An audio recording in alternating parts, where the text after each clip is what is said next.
If you want to build wealth differently from the average person, there's one expense you need to pay close attention to. It quietly takes hundreds, sometimes thousands from people every month. And much of that money is going towards something that loses value every single day. Take a look at this chart. It shows how the average person spends their money each month.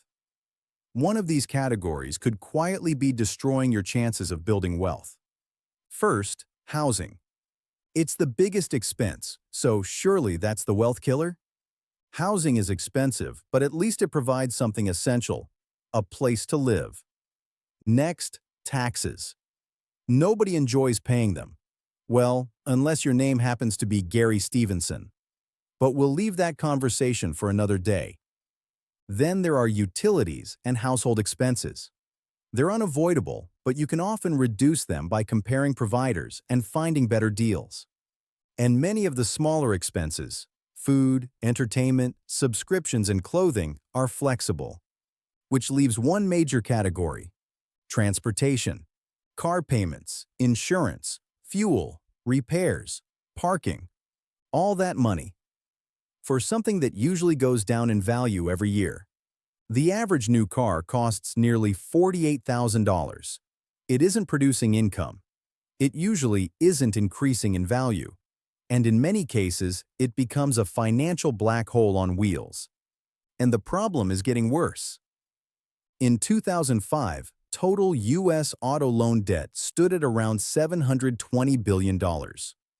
By 2010, it was roughly $850 billion. In 2020, it had climbed to $1.38 trillion. And by 2025, it was around $1.62 trillion. This has created what I like to call car poor. You earn enough to keep making the payments, but not enough to build meaningful wealth at the same time. You're working. Money is coming in. Money is going out. But financially, you're standing still. So why do people get on this treadmill? One reason is image. Driving an expensive car is one of the quickest ways to display status.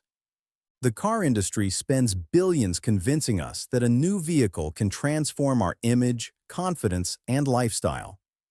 What the adverts don't show is you sitting in traffic on a rainy Tuesday after receiving a $600 repair bill. Marketing can make success look financed, but financing the appearance of success can prevent you from actually building it. Social pressure makes this even stronger. Nobody applauds when you arrive in an old Honda that's completely paid off and running perfectly. But arrive in a brand new BMW on finance, and people might assume you're doing extremely well. I see many young people trying to look successful instead of becoming successful.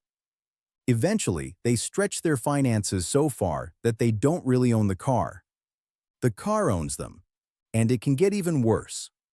Some people owe more than their car is actually worth. This is called being upside down on the loan or being in negative equity. Imagine owing $40,000 on a car that could only be sold for $30,000. You're now $10,000 underwater. So if you want to avoid becoming car poor, you need to understand something most buyers overlook. The sticker price is not the true price of the car. Take a Honda Civic. It's one of the most commonly purchased cars among Americans aged 18 to 24, and on the surface, it seems like a sensible choice. The sticker price is around $27,867. But let's look at what it could actually cost over 5 years. First, depreciation, around $10,999. Depreciation begins almost immediately. The moment you drive a new car away from the dealership, it starts losing value. Over 5 years, nearly $11,000 can disappear through depreciation alone. Then there's insurance. That could cost nearly $12,000 over 5 years, and potentially much more for younger drivers. Then fuel, around $6,415. Financing adds another cost. In this example, around $4,719 over 5 years, assuming a decent credit score and a 10% deposit. But with poor credit, interest rates can become dramatically higher. Then there's maintenance. Around $3,224 over 5 years for things like oil changes, brake pads, and tires. This is one area where learning basic car maintenance can save you money. Even learning to change your own oil or using a cheap OBD scanner to diagnose problems can reduce the amount you hand over to a garage. Then come taxes and fees, roughly another $2,800. And finally, repairs. Let's budget around $1,790 over 5 years. These unexpected expenses are exactly why having an emergency fund matters. Even reliable cars eventually break. It isn't really a question of whether something will need repairing. It's when. Now add everything together. That supposedly affordable $27,867 Honda Civic could actually cost around $46,821 over 5 years. But there's another cost we haven't considered. And this one is invisible. Opportunity cost. Imagine two people. One chooses the car, the other chooses to invest. After 5 years, the person who bought the Honda might be left with a car worth around $19,295, assuming it has been well maintained. Now imagine taking the same $780 monthly cost and investing it into an S&P 500 index fund instead. Using a historical average return of around 10% per year, after 5 years, you could have approximately $60,000. Of course, historical returns never guarantee future performance. But the difference between those two paths could be more than $40,000.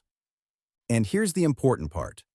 Many people repeat the car buying cycle every 3 to 5 years for their entire working lives. New car, payments, depreciation, trade it in, then start again. Imagine repeating that cycle for 30 years. Investing in an index fund is only one alternative. That money could go towards starting a side business, buying a rental property, building your own company, or investing in other assets. The principle is simple. Get your money working for you rather than constantly working against you.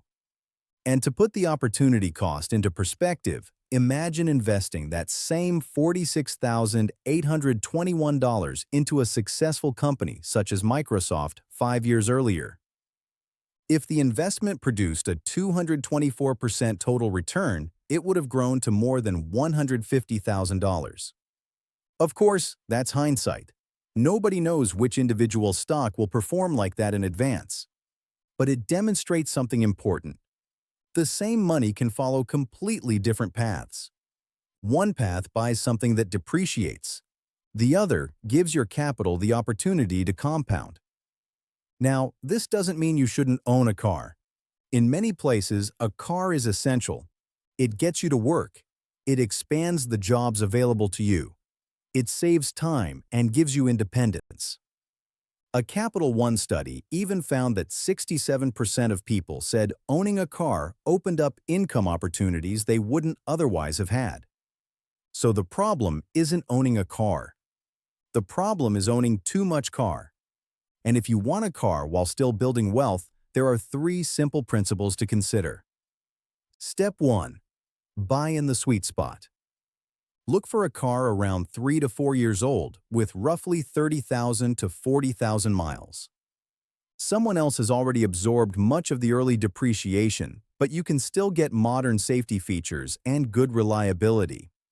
A car that originally cost $35,000 might now cost around $24,000. That's roughly $11,000 you didn't have to spend. Step 2. Follow the 15% rule. Try to keep your total transportation costs, including payments, insurance, fuel, maintenance, and repairs, below 15% of your monthly income. If you earn $3,000 per month, that gives you around $450 for total car expenses. Go significantly beyond that, and the car starts competing with your ability to save and invest. Step 3. Keep the car for more than 10 years. Many people replace their cars every 3 to 5 years, repeatedly returning to the steepest part of the depreciation curve. Instead, buy carefully and maintain the car properly. If doing this saves you $300 per month compared with repeatedly buying new cars, that's $3,600 every year. Invested at an average 10% annual return, that could grow to more than $118,000 over 15 years. Potentially enough for a substantial deposit on a home, all from changing the way you think about transportation. And that's really the bigger lesson. Wealth isn't only determined by how much money you earn. It's determined by what happens to that money after you earn it.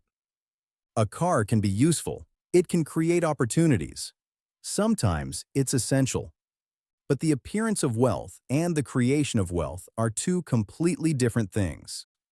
One is visible immediately. The other happens quietly, month after month, year after year, while nobody is watching. Every dollar you spend is making a choice about your future.